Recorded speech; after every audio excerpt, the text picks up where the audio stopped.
পটল আর বড় মাছ পিস দিয়ে রেসিপিটা করব। দেখো আমি মাছটি ভালো করে ধুয়ে হলুদ নুন দিয়ে মেখে ভাজা করে নিয়েছি, পটল ভাজা করে নিয়েছি।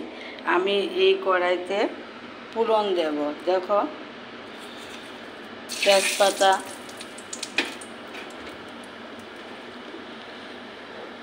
পেঁয়াজ কুচি কুচি করে কেটে রেখেছি, গ্যাসটা কমিয়ে দিয়েছি। পেঁয়াজটা একটু হালকা করে ভাজা করে নিই।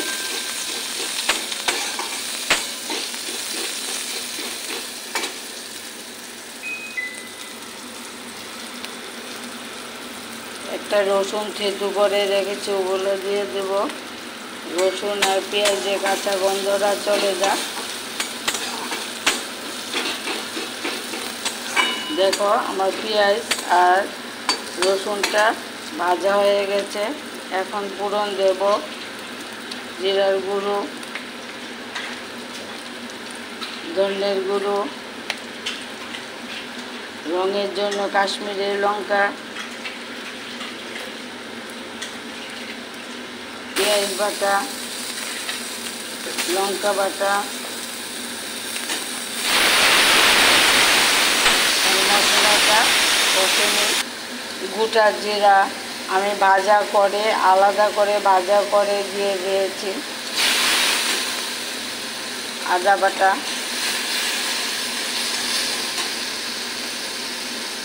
পরিমাণ মতন নুন, একটু হলুদ,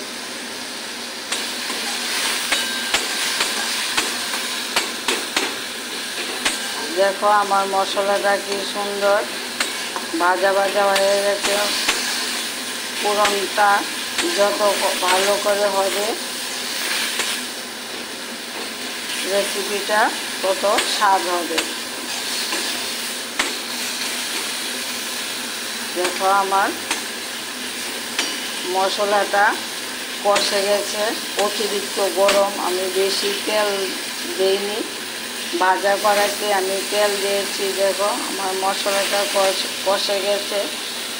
এখন মাছ আর পটল ভালো করে ভাজা করে রেখেছি, ওগুলা দিয়ে দেব। মাছ আর পটল মশলার সঙ্গে মিশিয়ে নিই। আমার মাছ আর পটল মিশে গেছে। এখন যে যেরকম ঝোল খাও এইরকমভাবে ঝোল দেবে, আমি বেশি ঝোল দেব না।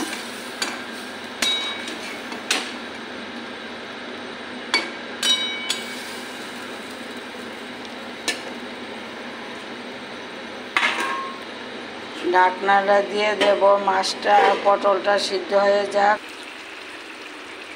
পটল আর মাছের রেসিপিটা হয়ে গেছে। স্বাদের জন্য একটু চিনি দিয়ে দেব। গরম মশলা গ্রাইন্ডারে গুঁড়ো করে রেখেছি, ওগুলা দিয়ে দেব। চিনিটা আর গরম মশলাটা মিশিয়ে নিই। দেখো আমার রেসিপিটা হয়ে গেছে। দেখি নুনটা ঠিক আছে কিনা।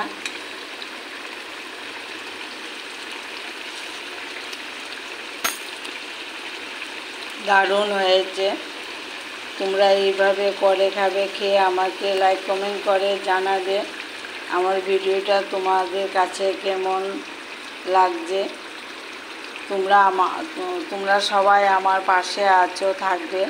আমাকে তোমরা যেইভাবে কমেন্ট করো আমি খুব আনন্দিত হই, তার জন্য যে কোনো একটা ভিডিও তোমাদের সঙ্গে শেয়ার করি। গ্যাসটা অফ করে দেব। দেখো আমার রেসিপিটা কি সুন্দর হয়ে গেছে। এখন বাটিতে আমি সার্ভ করে নেব।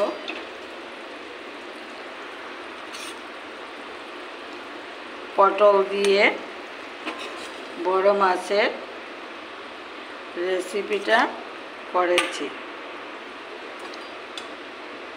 তোমরা এইভাবে বাড়িতে একবার হলো ট্রাই করে দেখবে। দারুণ হয়েছে। দেখো আমি যে যে উপকরণগুলি তোমাদের কাছে দেখিয়ে পূরণ দিয়েছি সেই উপকরণগুলি তোমরা ব্যবহার করবে, পাশে থাকবে, আমাকে সহযোগিতা করবে। তোমাদের কমেন্টগুলো আমার কাছে খুব ভালো লাগে, খুব আনন্দিত হই। ভালো থাকো।